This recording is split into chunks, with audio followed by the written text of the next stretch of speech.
وَأَنزَلْنَا إِلَيْكَ الذِّكْرَ لِتُبَيِّنَ لِلنَّاسِ مَا نُزِّلَ إِلَيْهِمْ وَلَعَلَّهُمْ يَتَفَكَّرُونَ۔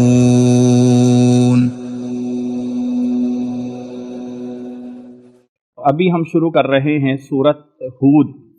سورت ہود جو ہے، اس میں ہود علیہ السلام اللہ تعالیٰ کے پیغمبر اور اللہ تعالیٰ کے رسول جن کے نام پہ اس سورت کا نام ہے، چونکہ ان کا واقعہ اس میں بیان ہوا ہے، اس مناسبت سے اس سورت کا نام بھی سورت ہود ہے۔ باقی انبیاء علیہ السلام کے بھی بہت سارے اس میں جو ہے واقعات بیان ہوئے ہیں، لیکن سورت کا نام چونکہ ان کے نام پہ موجود ہے، اور سورتوں کے تمام نام شروع میں بتائے گئے تھے کہ یہ اللہ اور اللہ کے رسول کی طرف سے ہیں۔ کسی بندے نے کوئی اجتہاد کر کے یہ سوچ کے صورتوں کے نام نہیں رکھے ہوئے ہیں۔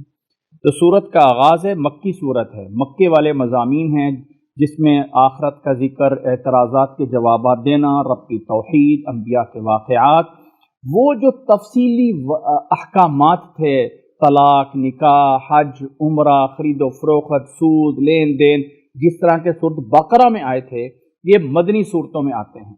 اور مکی صورتوں میں اللہ کی توحید بیان ہوتی ہے، قیامت کے اور کافروں کا جواب دیا جاتا ہے، انبیاء علیہ السلام کے واقعات بیان کیے جاتے ہیں۔ تو سورت ہود مکی صورت ہے۔ فرمایا اعوذ باللہ من الشیطان الرجیم، بسم اللہ الرحمن الرحیم، الف لام را، حروف مقطعات ہیں جن کا معنی حقیقی اللہ کے علاوہ کوئی نہیں جانتا ہے۔ کتاب محکمت آیات ہو، یہ اللہ کی وہ کتاب ہے جس کی آیات محکم ہیں، مضبوط ہیں۔ ثم فصلت، پھر ان کو تفصیل سے بیان کیا گیا ہے، من لدن حکیم خبیر، اس ذات کی طرف سے جو حکیم اور خبیر ہے۔ اور فرمایا گیا ہے اللہ تعبدوا الا اللہ، مت عبادت کرو مگر صرف اللہ تعالیٰ کی، اننی لکم منہ نذیر و بشیر، میں اس کی طرف سے تمہاری طرف ہوں ڈرانے والا اور خوشخبری دینے والا۔ وَأَنِ اسْتَغْفِرُوا رَبَّكُمْ، اور یہ ہے کہ مغفرت مانگو اپنے رب سے، ثم توبوا الیہ، پھر اسی کی طرف توبہ کرو، یمتعکم متاعا حسنا، وہ تمہیں فائدہ دے گا ایک خاص وقت کے لیے، ایک وقت تک، الی اجل مسمی، ویؤتی کل ذی فضل فضلہ، اور ہر فضل والے کو اس کا فضل جو ہے وہ دیا جائے گا۔ وَإِن تَوَلَّوْا فَإِنِّي أَخَافُ عَلَيْكُمْ عَذَابَ يَوْمٍ كَبِيرٍ، اور اگر پھرتے ہو تو بڑے دن کے عذاب سے میں تم سے ڈر رہا ہوں، کہیں تمہارے پہ نہ آ جائے۔ إِلَى اللَّهِ مَرْجِعُكُمْ، اللہ کی طرف سب نے لوٹنا ہے، وَهُوَ عَلَى كُلِّ شَيْءٍ قَدِيرٌ، اور وہ ہر چیز پہ قادر ہے۔ أَلَا إِنَّهُمْ يَثْنُونَ صُدُورَهُمْ لِيَسْتَخْفُوا مِنْهُ، خبردار بے شک بہت سے کچھ لوگ ایسے ہیں جو اپنے سینوں کو لپیٹتے ہیں، تنگ ہوتے ہیں سینوں میں، تاکہ اللہ سے چھپ جائیں۔ أَلَا حِينَ يَسْتَغْشُونَ ثِيَابَهُمْ، خبردار جب وہ کپڑوں کے اندر ہوتے ہیں تو تب بھی تو اللہ تعالیٰ جان رہا ہوتا ہے ان کا پوشیدہ کیا ہے اور ظاہر کیا ہے۔ اللہ تعالیٰ سے جب انسان کسی چیز میں حد سے زیادہ چیز میں چلا جائے تو احساس ہونے لگ جاتا ہے۔ جیسے حدیث میں بیان ہوا ہے نا، حدیث جبریل میں، کہ احسان کیا ہے۔ حدیث جبریل میں آپ صلی اللہ علیہ وسلم سے 3 چیزیں پوچھی گئی تھی، اسلام کیا ہے، ایمان کیا ہے، اور احسان کیا ہے۔ تو فرمایا آپ صلی اللہ علیہ وسلم نے، احسان یہ ہے کہ ان تعبد اللہ کأنک تراہ، اللہ کی عبادت ایسے کرو جیسے اللہ کو دیکھ رہے ہو۔ اور اگر یہ احساس نہیں پیدا ہوتا تو کم از کم یہ جان لو کہ اللہ مجھے دیکھ رہا ہے۔ تو جب اللہ مجھے دیکھ رہا ہے، یہ احساس بہت شدت اختیار کر جائے، تو آپ صلی اللہ علیہ وسلم کے صحابہ بعض دفعہ کچھ ایسے لوگ تھے جن پہ اتنا ایمان تقویٰ ہوا، ایسا ایمان ہوا کہ وہ واش روم میں جاتے ہوئے شرما رہے ہوتے تھے کہ اللہ ہمیں دیکھ رہا ہے تو ہم اپنے کپڑے کیسے اتاریں۔ کوئی کسی انسان نے اپنی بیوی کے پاس جانا ہے تو اس کو شرم آتی ہے کہ میں کپڑے کیسے اتاروں۔ اللہ نے فرمایا اس وجہ سے اپنے سینے کو تنگ نہ کرو، اللہ تعالیٰ تو تمہیں اس وقت بھی جانتا ہے جب تم کپڑوں میں ہوتے ہو، اس لیے ان چیزوں کے اوپر اللہ تعالیٰ سے شرمانے کی ضرورت نہیں ہے۔ انہ علیم بذات الصدور، واللہ تعالیٰ تو سینوں میں بھی جاننے والا ہے جو کچھ ہے۔ وما من دابۃ فی الارض الا علی اللہ رزقها، اور لوگوں زمین پہ کوئی ایسی دابہ، رینگنے والی، چلنے والی کوئی چیز نہیں ہے مگر اس کا رزق کا ذمہ دار اللہ ہے۔ جس ذات نے پیدا کیا ہے رزق بھی اسی نے ہی دینا ہے۔ وَيَعْلَمُ مُسْتَقَرَّهَا وَمُسْتَوْدَعَهَا، اور اللہ ہی جانتا ہے اس کے مستقر اور اس کے مستودع کی، یعنی اللہ تعالیٰ ہی جانتا ہے اس کے ٹھکانے کی، جہاں اس کا ٹھکانہ ہے، اور اللہ تعالیٰ جانتا ہے اس کا مستودع، اس کا سٹور جہاں پہ اس نے رکھا جانا ہے وہ کیا ہے۔ اب مستقر اور مستودع کیا ہے، مفسرین کی آراء ہیں۔ کچھ لوگوں نے کہا ایک سے مراد ماں کا رحم ہے اور دوسرے سے مراد دنیا ہے، یا دنیا ہے اور پھر آگے قبر ہے۔ بہرحال اللہ تعالیٰ نے شاید یہ سارے مفاہیم بھی ہوں کہ ماں کا رحم اور دنیا، یا دنیا اور قبر، یا باپ اور ماں، اللہ تعالیٰ کو پتہ ہے کون سا انسان کس جگہ پہ ہے اور کس جگہ اسے رکھا جانا ہے، وہ سب اللہ کو پتہ ہے۔ کل فی کتاب مبین، یہ سب واضح کتاب میں ہے۔ وَهُوَ الَّذِي خَلَقَ السَّمَاوَاتِ وَالْأَرْضَ فِي سِتَّةِ أَيَّامٍ، اللہ تعالیٰ نے زمین و آسمان کو 6 دن میں پیدا فرمایا ہے۔ اچھا، جب اللہ تعالیٰ نے زمین و آسمان کو پیدا نہیں کیا تھا تب کیا تھا؟ تب کیا تھا؟ اللہ نے فرمایا جب اللہ تعالیٰ نے زمین و آسمان کو 6 دن میں پیدا کیا ہے، وَكَانَ عَرْشُهُ عَلَى الْمَاءِ، اور اللہ کا عرش پانی پہ تھا۔ لِيَبْلُوَكُمْ أَيُّكُمْ أَحْسَنُ عَمَلًا، اللہ نے تمہیں پیدا اس لیے کیا، لِيَبْلُوَكُمْ أَيُّكُمْ أَحْسَنُ عَمَلًا، کہ اللہ دیکھنا چاہتا ہے، ظاہر کرنا چاہتا ہے کہ تم میں سے اچھے اعمال کرنے والا کون ہے۔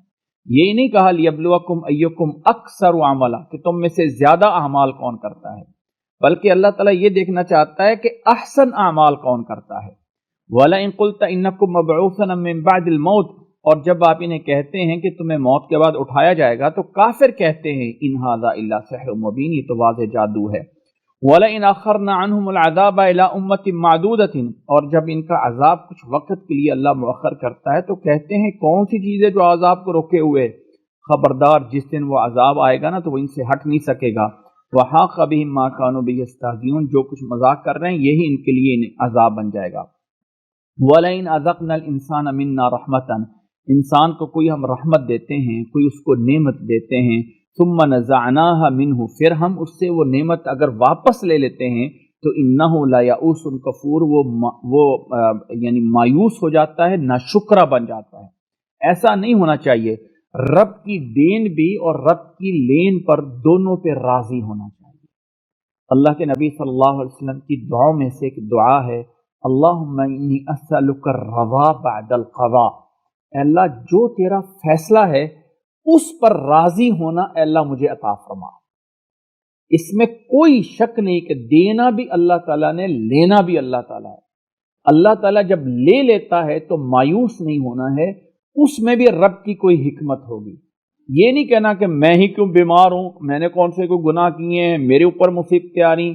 بعض دفعہ اللہ نے انسان کے لیے جنت میں درجات بڑے رکھے ہوتے ہیں لیکن عمل اتنے ہوتے نہیں ہیں، تو پھر اللہ تعالیٰ اس کو کسی نہ کسی مصیبت مشکلات میں ڈال کے اس کو اجر دے کے اس کو اس مقام تک پہنچانا ہوتا ہے جو اللہ نے اس کے لیے مقرر کیا ہوا ہے۔ تو اللہ تعالیٰ کے کسی بھی مشکل میں رحمت کے بعد مصیبت پہ آنے پہ مایوس نہ ہو، مایوسی اللہ تعالیٰ کے ہاں جائز نہیں ہے۔ فرمایا وَإِذَا أَذَقْنَا الْإِنسَانَ وَإِذَا أَذَقْنَاهُ نَعْمَاءَ بَعْدَ ضَرَّاءٍ مَسَّتْهُ، اور جب اسے نعمتیں مل جاتی ہیں تکلیفوں کے بعد، لَا يَقُولَنَّ ذَهَبَ السَّيِّئَاتُ عَنِّي، تو کہتا ہے اللہ اب میری ساری مشکلات دور ہوئیں، اور وہ تکبر کرنے والے اور فخر کرنے والوں میں بن جاتا ہے۔ یعنی رب نعمت دے کے چھین لے تو مایوس، اور دے دے تو انسان تکبر اور فخروں میں لگ جاتا ہے۔ إِلَّا الَّذِينَ صَبَرُوا، سوائے ان لوگوں کے جو صبر کرتے ہیں اور نیک اعمال کرتے ہیں، تو أُولَئِكَ لَهُم مَغْفِرَةٌ وَأَجْرٌ كَبِيرٌ، انہی کے لیے مغفرت ہے اور بہت بڑا اجر ہے۔ فَلَعَلَّكَ تَارِكٌ بَعْضَ مَا يُوحَىٰ إِلَيْكَ وَضَائِقٌ بِهِ صَدْرُكَ أَن يَقُولُوا لَوْلَا أُنزِلَ عَلَيْهِ كَنزٌ، اے نبی صلی اللہ علیہ وسلم، کیا آپ جو ہیں ان کے اس کہنے کی وجہ سے یہ کہتے ہیں کہ یعنی آپ کا سینہ ان کے اس کہنے کی وجہ سے کیا تنگ ہوتا ہے، یا آپ کہیں وحی کا کچھ حصہ چھوڑ نہ دیں ان کے اس بات کی وجہ سے کہ یہ کہتے ہیں ان یقولوا لولا انزل علیہ کنز، کہ آپ کے اوپر بڑے بڑے خزانے کیوں نہیں نازل ہوئے، اور جاء معه ملک، یا آپ کے پاس فرشتے کیوں نہیں ساتھ آ کے چل رہے۔ جیسے دنیا میں ایک بات سمجھانے کے لیے ایک بندے کے ساتھ جس کے ساتھ آگے پیچھے 10-10 ڈالے چل رہے ہوں وہ تو بڑا بندہ ہے جی، اور جس کے آگے پیچھے کوئی ڈالا نہیں اکیلا، لو یہ کون ہے؟ تو فرمایا آپ اس چیز سے گھبرائیں نہ کہ یہ کہتے ہیں آپ پہ بڑے خزانے کیوں نہیں ہیں، آپ کے آگے پیچھے فرشتے کیوں نہیں ہیں، انما انت نذیر، آپ صرف ڈرانے والے ہیں، واللہ علی کل شیء وکیل، اور اللہ تعالیٰ ہر چیز پہ کارساز، اللہ سب کچھ کر سکتا ہے۔ ام یقولون افترا، یہ کہتے ہیں اپنے پاس سے بنا رہی ہیں یہ قرآن. قل فأتوا بعشر سور مثلہ، یہ پہلے تھا، پہلے شروع میں قرآن مجید کا چیلنج پورے قرآن مجید کا آیا. اگر سمجھتے ہو کہ اللہ کا کلام نہیں تو اس طرح کا بنا کے دکھاؤ. پھر چیلنج آیا 10 صورتوں کا، پھر چیلنج آیا 1 صورت کا. تو یہ پہلے کی صورت آیت ہے. فرمایا قل فأتوا بعشر سور مثلہ، 10 صورتیں اس طرح کی بنا کے دکھا دو. وَادْعُوا مَنِ اسْتَطَعْتُم مِّن دُونِ اللَّهِ، اور اللہ کے علاوہ جن کو پکارتے ہو ان کو بھی بلا لو اگر تم سچے ہو. اگر یہ آپ کی بات نہ مانے تو جان لے انما انزل بعلم اللہ، جو کچھ آپ کی طرف نازل کیا جا رہا ہے وہ اللہ کے علم سے ہے اور اللہ کے علاوہ کوئی معبود نہیں ہے. فَهَلْ أَنْتُمْ مُسْلِمُونَ، کیا تم مانتے ہو؟ من کان یرید الحیات الدنیا وزینتها، جو دنیا کی زندگی اور زینت چاہتا ہے نا، نوفی الیہم اعمالہم فیہا، ہم ان کے بھی اعمال کا بدلہ انہیں دے دیتے ہیں. وہم فیہا لا یبخسون، اور ان کو بھی اس میں کوئی کمی نہیں ہوتی ہے. اولئک الذین لیس لہم فی الآخرۃ الا النار، لیکن ایسے لوگوں کے لیے پھر آخرت میں سوائے آگ کے اور کچھ نہیں ہوگا. وحبط ما صنعوا فیہا وباطل ما کانوا یعملون، اور جو کچھ کیا ہوگا انہوں نے وہ سب کچھ برباد ہوگا اور وہ باطل ہو جائے گا جو کچھ انہوں نے کیا ہوگا. افمن کان علی بینۃ من ربہ ویتلوہ شاہد منہ ومن قبلہ کتاب موسیٰ اماما ورحمہ، ہاں ایسے لوگ جو دلیل پہ ہیں رب کی طرف سے اور ان پر گواہ بھی موجود ہے، اور اس سے پہلے موسیٰ علیہ السلام کی کتاب بھی ہے جو امام اور رحمت تھی، اس سب کچھ میں موجود ہے آپ صلی اللہ علیہ وسلم کی بشارتیں. جو لوگ اس طرح چلتے ہیں اولئک یؤمنون بہ، وہ ہیں ایمان والے. ومن یکفر بہ من الاحزاب، اور جو کوئی ان گروہوں میں سے اس کے ساتھ کفر کرے گا اس کا ٹھکانہ جہنم ہے. فلا تک فی مریۃ منہ، آپ اس میں شک نہ کریں. انہ الحق من ربک، یہ رب کی طرف سے حق ہے، لیکن اکثر لوگ ایمان نہیں لاتے ہیں. ومن اظلم ممن افترى علی اللہ کذبا، اس سے بڑا ظالم کون ہے جو اپنے پاس سے جھوٹ بنا کے اللہ کی طرف نسبت کرے. یہ لوگ اپنے رب کے سامنے پیش کیے جائیں گے. وَيَقُولُ الْأَشْهَادُ هَؤُلَاءِ الَّذِينَ كَذَبُوا عَلَى رَبِّهِمْ، وہاں گواہی دینے والے کہیں گے یہی لوگ ہیں جنہوں نے رب کو جھٹلایا تھا. الا لعنت اللہ علی الظالمین، اللہ کی لعنت ہے ظالموں پہ جو اللہ کے راستے سے روکتے ہیں، اس میں ٹیڑھ پن تلاش کرتے ہیں اور آخرت سے یہ انکار کرتے ہیں. اولئک لم یکونوا معجزین فی الارض، نہ تو یہ زمین میں عاجز کر سکتے ہیں. وما لهم من دون اللہ من اولیاء، اللہ کے علاوہ ان کا کوئی مددگار بھی نہیں ہوگا. یضاعف لهم العذاب، ان کے لیے عذاب دگنا کیا جائے گا. اور ان کا ما كانوا يستطيعون السمع وما كانوا يبصرون، نہ ہی یہ سن سکیں گے نہ ہی دیکھ سکیں گے. اولئک الذین خسروا انفسهم، یہ لوگ ہیں جنہوں نے اپنے آپ کو خسارے میں ڈالا. وضل عنهم ما كانوا يفترون، اور جو کچھ یہ گھڑتے رہے بناتے رہے وہ سب ان سے گم ہو جائے گا. لا جرم انہم فی الآخرۃ هم الاخسرون، یقیناً آخرت میں یہی خسارہ پانے والے ہیں. ان الذین آمنوا وعملوا الصالحات، جو لوگ ایمان لے آئے نیک اعمال کرتے رہے. واخبتوا الی ربہم، اور اپنے رب کی طرف جھکتے رہے، تو یہی لوگ ہیں جنت والے جو اس میں ہمیشہ ہمیشہ رہیں گے. مثل الفریقین، ان دونوں گروہوں کی مثال ایسی ہے جیسے کہ کوئی اندھا ہو اور گونگا ہو اور دوسری سائڈ پہ ایک دیکھنے والا اور سننے والا ہو. یعنی ایک جو ہے وہ بالکل بہرا اور اندھا ہو اور دوسری سائڈ پہ سننے والا اور دیکھنے والا ہو. تو ان کی مثالیں ان دو گروہوں کی ایسے ہیں. هل یستویان مثلا، کیا یہ برابر ہے؟ افلا تذکرون، کیوں نہیں نصیحت پکڑتے ہو؟ وَلَقَدْ أَرْسَلْنَا نُوحًا إِلَىٰ قَوْمِهِ، اب ذرا نوح علیہ السلام کا واقعہ کچھ تفصیل سے بیان کیا جاتا ہے. فرمایا دیکھو ذرا نوح علیہ السلام کی طرف کہ ہم نے بھیجا ان کی قوم کی طرف، انہیں ڈرانے والا، واضح ڈرانے والا بنا کے، جنہوں نے تبلیغ یہ کی کہ اللہ تعبدوا الا اللہ، صرف اللہ کی عبادت کرو. انی اخاف علیکم عذاب یوم علیم، میں اس دن انی اخاف علیکم عذاب یوم علیم، اس دن کے دردناک عذاب سے میں تم پہ ڈرتا ہوں. آگے سے قوم والوں نے کہا جنہوں نے کفر کیا، ما نراک الا بشرا مثلنا، تو ہماری طرح بشر ہے. وما نراک اتبعک الا الذین هم اراذلنا بادی الرأی، اور تیرے پیروکار، تیرے ماننے والے تو وہ ہیں جو ہمارے بالکل بیسک سے لوگ ہیں، بنیادی سی رائے رکھنے والے ہیں، کوئی عقل والے، کوئی بڑے لوگ تو ہیں نہیں تیرے پیچھے لگنے والے. وما نرا لکم علینا من فضل، اور ہم تمہیں کوئی یہ بھی نہیں دیکھتے کہ تم ہمارے اوپر کوئی مرتبے والے ہو، بلکہ ہم تو سمجھتے ہیں تم جھوٹے ہو. قال یا قوم ارأیتم ان کنت علی بینۃ من ربی، او میری قوم کے لوگوں، میں رب کی طرف سے جب واضح دلیل پر ہوں اور میرے رب نے اپنی طرف سے مجھے رحمت دی ہے، فعمیت علیکم انلزمکموها، جب تم اس سے اندھے ہو رہے ہو تو میں تمہارے اوپر کیسے اس کو زبردستی ڈال سکتا ہوں؟ نہیں مانتے ہو تو نہ مانو. وَيَا قَوْمِ لَا أَسْأَلُكُمْ عَلَيْهِ مَالًا، اور میری قوم کے لوگوں میں تم سے کوئی مال نہیں مانگ رہا ہوں کہ میں تبلیغ کر رہا ہوں تو مجھے یہ دو، ان اجریہ الا علی اللہ، میرا اجر اللہ پر ہے، وما انا بطارد الذین آمنوا، یہ ایمان والوں کو میں اپنے پاس سے بھگا نہیں سکتا ہوں، انہم ملاقو ربہم، وہ رب سے ملاقات کرنے والے ہیں، ولکنی اراکم قوما تجہلون، میں تمہیں جاہل سمجھتا ہوں، وَيَا قَوْمِ مَن يَنصُرُنِي مِنَ اللَّهِ إِن طَرَدتُّهُمْ، اور میری قوم کے لوگوں ان کو میں بھگا دوں تو میری مدد اللہ سے کون کرے گا؟ افلا تذکرون، کیوں نہیں نصیحت پکڑتے ہو؟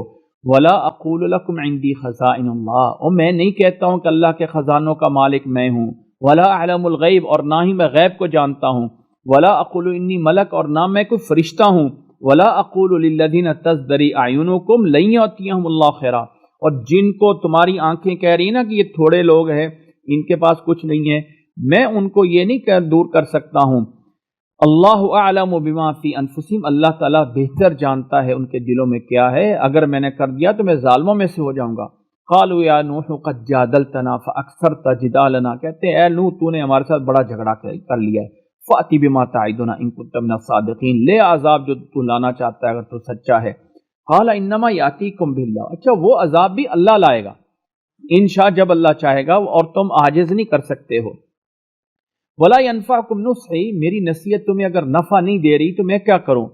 وان اردت ان انصح لكم، میں تو تمہیں نصیحت کر رہا ہوں، ان کان اللہ یرید ان یغویکم، اگر اللہ تعالیٰ تمہیں جو ہے وہ گمراہ کر رہا ہے تو اللہ تعالیٰ کر رہا ہے، ہوا ربکم، وہ تمہارا رب ہے اور اسی طرف تم نے لوٹنا ہے۔ ام یقولون افترا، یا وہ کہہ رہے تھے کہ یہ باتیں آپ اپنے پاس سے بنا رہے ہو، قل ان افتریتہ فعلی اجرامی، اگر میں اس کو اپنے پاس سے بنا رہا ہوں تو اس کا جرم میرے ذمے، وَأَنَا بَرِيءٌ مِّمَّا تُجْرِمُونَ، لیکن جو تم جرم کر رہے اس سے بھی میں بری ہوں۔ وَأُوحِيَ إِلَىٰ نُوحٍ، اب نوح علیہ السلام کی طرف وحی ہوئی اور وہ بتایا گیا، إِنَّهُ لَن يُؤْمِنَ مِن قَوْمِكَ إِلَّا مَن قَدْ آمَنَ، اے نوح علیہ السلام جو ایمان لا چکے ہیں وہی لائیں گے، اور اب کوئی ایمان لانے والا نہیں ہے۔ فَلَا تَبْتَئِسْ بِمَا كَانُوا يَفْعَلُونَ، ان کے کاموں پہ افسوس نہ کریں۔ تو کرنا کیا ہے؟ فرمایا وَاصْنَعِ الْفُلْكَ بِأَعْيُنِنَا، ایک کشتی بناؤ ہمارے حکم سے، ہمارے یعنی سامنے ایک کشتی بناؤ، وحینا، اور ہماری وحی سے وہ کشتی بناؤ۔ یہاں سے ایک بات سمجھ لیجئے، کچھ لوگوں نے نا تصویروں میں گوگل پہ ڈالے نا آپ کہ نوح علیہ السلام کی کشتی، تو وہ ایسی کشتی کوئی بنی ہوئی سامنے آ جاتی ہے جس کے اوپر کوئی لگا ہوا ہے، کوئی جھنڈا سا یا کوئی پاسبان سا لگا ہوا ہے، اور یہ دیکھیں وہ کشتی عام کشتی نہیں تھی، وہ ایک ایسی کشتی تھی جو پہاڑوں جیسی لہروں کے اندر پانی میں گھس کر رہی تھی، آج کل اس کو کہتے ہیں سیربین یا کیا بولتے ہیں، سمرین، اس طرح کی بھی ایڈوانس قسم کی تھی، اس سے کہیں بڑی تھی۔ بلکہ میری رائے یہ ہے کہ جس ترقی پہ آج ہم پہنچے ہیں کہ ہم نے جہاز بنا لیے ہیں، ہم ہوا میں اڑ رہے ہیں، ہم نے بجلی بنا لی ہے، ہم نے پاور کی پتہ نہیں کتنے سورسز نکال لیے ہیں، میں سمجھتا ہوں کہ ہم ابھی تک اس ترقی پہ نہیں پہنچے ہیں جس ترقی میں قوم نوح پہنچ چکی تھی۔ نوح علیہ السلام کے دور میں دنیا اس سے کہیں آگے ترقی میں جا چکی تھی جہاں آج ہم پہنچے ہوئے ہیں، اتنا متمدن ہو چکا تھا، تمدن ہو چکا تھا، ترقی کی تمام چیزیں بن چکی تھیں، اور وہ جو اس کے اندر کچھ اشارات آئیں گے، میں اس میں اشارہ بھی کر دوں گا شاید، اس کے بعد پھر جب طوفان نوح آتا ہے تو پھر دوبارہ دنیا زیرو سے سٹارٹ ہوتی ہے، دوبارہ زیرو سے سٹارٹ ہوتی ہے۔ ایک دفعہ دنیا بہت عروج تک پہنچ گئی تھی، جیسے میں نے ایک دن پہلے حساب کر کے بھی بتایا تھا کہ نوح علیہ السلام اور آدم علیہ السلام کے درمیان جتنا ٹائم ہے، آگے ہم جتنے ٹائم پہ ہیں وہ بھی کوئی تھوڑا سا ہی ٹائم ہے۔ تو نوح علیہ السلام کے دور میں دنیا بڑے عروج پہ پہنچی تھی۔ پھر یہ جو کہتے ہیں نا، یہ مصر کے جو ہے اہرام مصر جو پیرامڈ ہیں، یہ جی فرعونیوں نے بنائے تھے، فرعونیوں نے نہیں بنائے تھے، ان کو بنے بنائے ملے تھے پہلے سے۔ اور یہ بھی ایک ہسٹری ہے کہ یہ بھی حضرت نوح علیہ السلام کے دور میں جو پاور انرجی ہے اس کو شفٹ کرنے کی چیزیں ملی تھی۔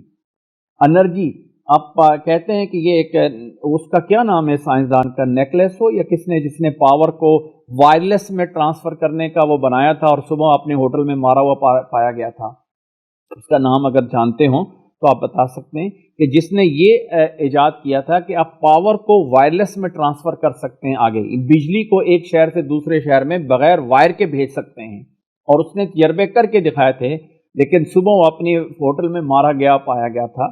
تو نوح علیہ السلام کے دور میں یہ بھی جتنے بھی پرومٹ ہیں وہ اس لیے یوز ہوتے تھے کہ پاور ایک جگہ سے دوسری جگہ جو ہے بھیجی جاتی تھی، واللہ عالم۔ یہ ایک رائے ہے اس کی کوئی ایسی پختہ بات نہیں ہے، رائے دینا کوئی بھی ہو سکتا ہے۔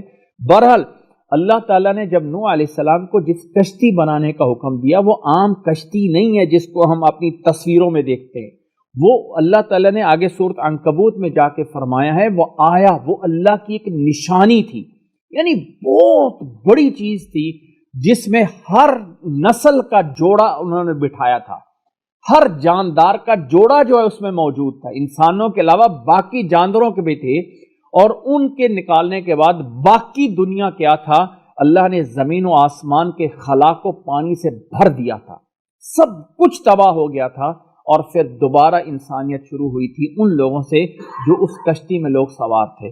تو اللہ نے فرمایا کہ اے نوح کشتی بنائیے بِأَعْيُنِنَا وَوَحْيِنَا، تو جو کشتی اللہ تعالیٰ کی نگرانی اور اللہ کی وحی سے بنائی گئی ہو، کوئی عام سی کشتی تو نہیں ہوگی۔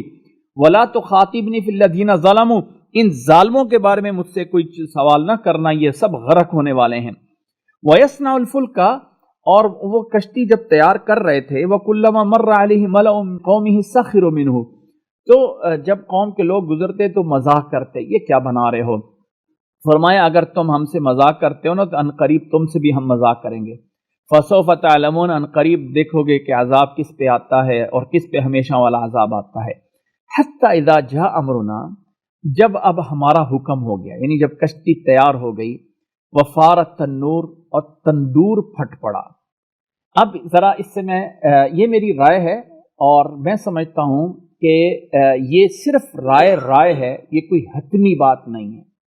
حتمی بات مفسرین نے جو فرمائی ہے وہی ہے، آپ صرف رائے تو دے سکتے ہیں، لیکن اصل چیز یہ نہیں کہہ سکتے کہ میری بات ہی آخری بات ہے۔ اللہ کے نبی صلی اللہ علیہ وسلم کے دور میں جو آج جس ہم ترقی پہ پہنچے ہوئے ہیں، مثلا انجن کا سٹارٹ ہونا، ہمارے اس کا تصور ہو سکتا ہے پہلے موجود نہیں تھا، آج سے 1400 سال پہلے۔ وہاں تندور کا پھٹ پڑنا حضرت نوح علیہ السلام کے دور میں جب اللہ تعالیٰ نے آج سے 1400 سال پہلے بتایا، تو چونکہ اس وقت تصور موجود نہیں تھا کسی چیز کا، تو نوح علیہ السلام کے بارے میں اللہ تعالیٰ نے فرمایا کہ جب تندور پھٹ پڑے تو اب سواری لوگوں کو سوار کرنے لگ جانا۔ اب بظاہر اس کی مفسرین بہت ساری جو ہے تعویلیں کرتے ہیں، جی تندور سے پانی نکل آیا، نشانی تھی، فلاں ہوا۔ اب تندور کا پھٹنا اور کشتی کا چلنا آپس میں کوئی بظاہر لنک نہیں لگتا ہے، تو واللہ اعلم کچھ مفسرین کی رائے یہ ہے کہ اس سے مراد یہ ہے کہ جب وہ کشتی بن گئی اور اب اس کا انجن سٹارٹ ہو گیا، وفار تندور، اس لیے کہ انجن بھی ایک تندور ہے، وہ جب سٹارٹ ہو گیا تو اب اللہ کا حکم آیا، وفار التنور قل نحمل فیہا من کل زوجین اثنین، کہ اب ہر چیز کا جوڑا اس میں سوار کر لیجیے، وہ اہلک، اور اپنے گھر والوں کو بھی، سوائے جن کے بارے میں آپ کو پہلے کہا گیا ہے، کیونکہ حضرت نوح علیہ السلام کی بیوی مسلمان نہیں تھی، اور جو ایمان لے آئے وہ بھی سوار کر لیں۔ وما امن معه الا قلیل، ایمان لانے والے ان کے ساتھ تھوڑے سی تھے۔ جب سب کو کہا سوار کر لیجئے، وقال ارکبوا فیہا، اس میں سوار ہو جاؤ اور دعا پڑھو، بسم اللہ مجریہا ومرساہا، یعنی اللہ کے نام سے ہی اس کا چلنا ہے اور اللہ کے نام سے ہی اس کا رکنا ہے۔ ان ربی لغفور رحیم، میرا رب ہے جو بخشنے والا اور رحم کرنے والا ہے۔ اچھا وہ کیسے چل رہی تھی؟ وَهِيَ تَجْرِي بِهِمْ فِي مَوْجٍ كَالْجِبَالِ، اور وہ کشتی ایسے چل رہی تھی کہ موجیں آ رہی تھی پہاڑوں کی طرح کی ان میں سے۔ وَنَادَى نُوحٌ ابْنَهُ، اب وہاں پہ آواز دی نوح علیہ السلام نے اپنے بیٹوں کو، وَكَانَ فِي مَعْزِلٍ، اور وہ کہیں سائڈ پہ تھا، اور کہا یا بنی ارکب معنا، اے بیٹے ہمارے ساتھ سوار ہو جا، بچ جاؤ گے، بہتر ہے، وَلَا تَكُن مَعَ الْكَافِرِينَ، کافروں میں ساتھ نہ ہو۔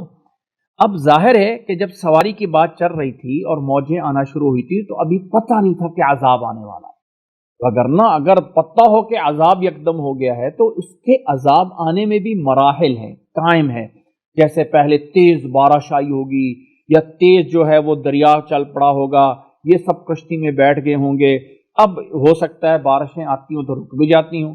تو بیٹے نے کہا سآوی الی جبل یعصمنی من الماء، میں ایک پہاڑ پر چڑھ جاؤں گا، میں پانی سے بچ جاؤں گا۔